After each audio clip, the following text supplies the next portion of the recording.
Hey everyone, I thought you guys might like to see what I'm doing in my hobby time. I'm going to be turning a workshop pencil today, and I thought you guys might be interested to see how it's done.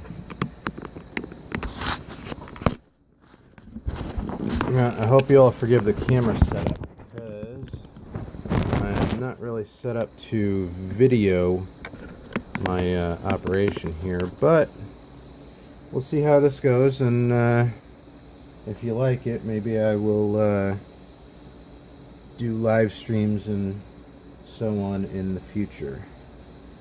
So we have here our turquoise blank.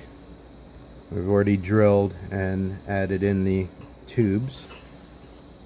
So we are going to orient this on our lathe.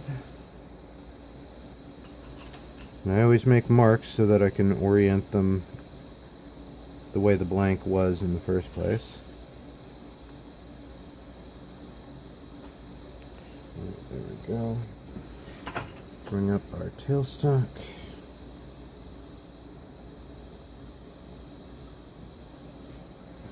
And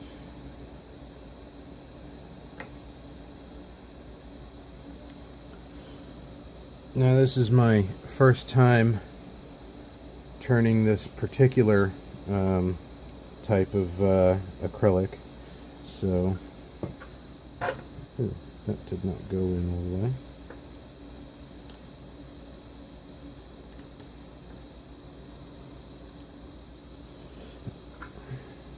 Looks like I might have to do some adjusting here.